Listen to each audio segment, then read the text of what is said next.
Hello, guys. Today, I've got a story that's equal parts madness, exhaustion, and sweet, hard-earned justice. Imagine being woken up every single night, not by alarms, not by nightmares, but by three dogs screaming like banshees just 10 feet from your window. That was my life for 3 years. And when I finally got my revenge, it cost my neighbor $80,000, 2 court trials, and every ounce of smugness he had left. Intro CTA. If you ever had a neighbor who pushed you to the edge of sanity, make sure to hit that like button, subscribe, and stick around, because this one's about how persistence and patience can turn pure torment into poetic justice. The setup, peace shattered. When I bought this house 3 years ago, I thought I'd found peace. Quiet neighborhood, big backyard, good distance between properties, or so I thought, until they moved in next door. 3 dogs, big ones, and not the friendly, tail-wagging type. These sounded like a pack of wild hyenas trapped in a blender. The first night, I brushed it off. They'll settle in, I told myself. But then came the second night, and the third, and the fourth.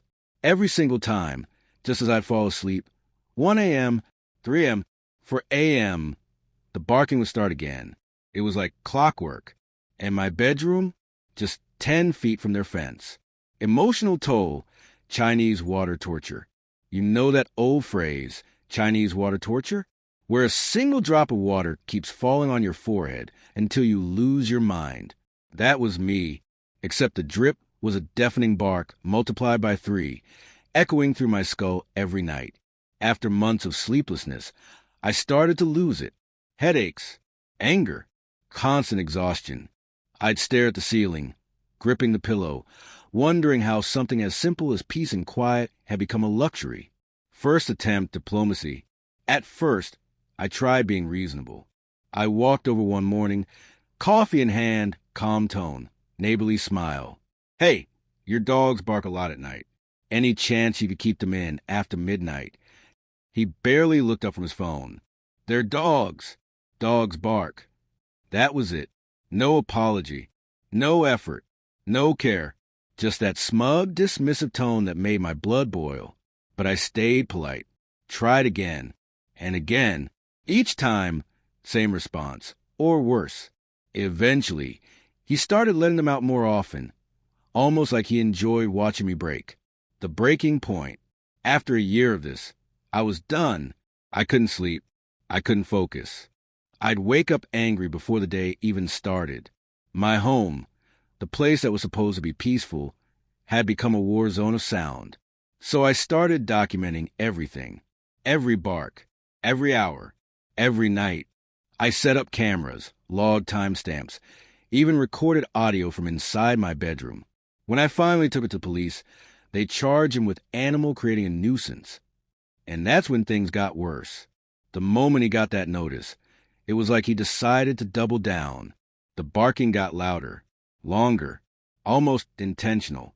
The war begins. Court battles, what started as a neighborhood dispute, turned into a full-blown legal war. His lawyer kept postponing hearings, filing continuances, dragging everything out.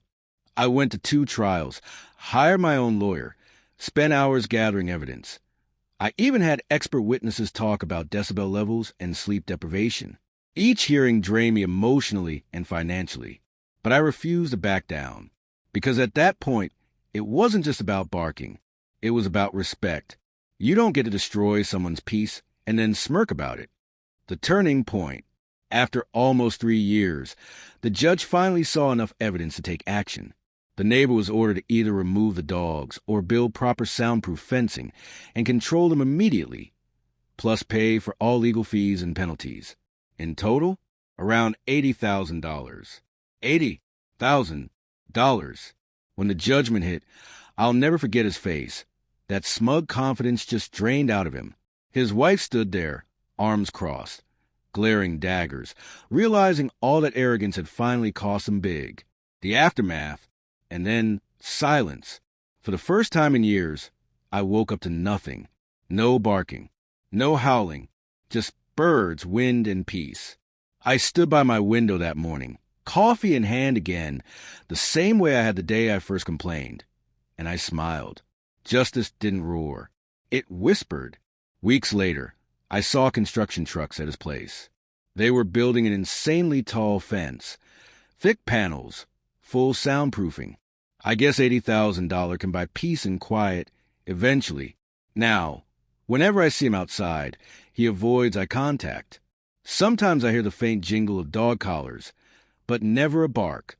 And every time I sit in my backyard in silence, I can't help but feel a little thrill, knowing I fought for my sanity and won. Reflective wrap-up. Looking back, I realized something. Revenge doesn't always have to be loud or dramatic. Sometimes, it's just a quiet peace that follows a storm, the sound of your own heartbeat instead of chaos. They say good fences make good neighbors. In this case, an $80,000 fence made a perfect one. Outro CTA. If this story gave you chills, smash that like button and tell me in the comments, what's the most satisfying revenge you've ever seen or pulled off? And don't forget to subscribe for more stories of real-life karma and justice. Because trust me, you won't want to miss the next one.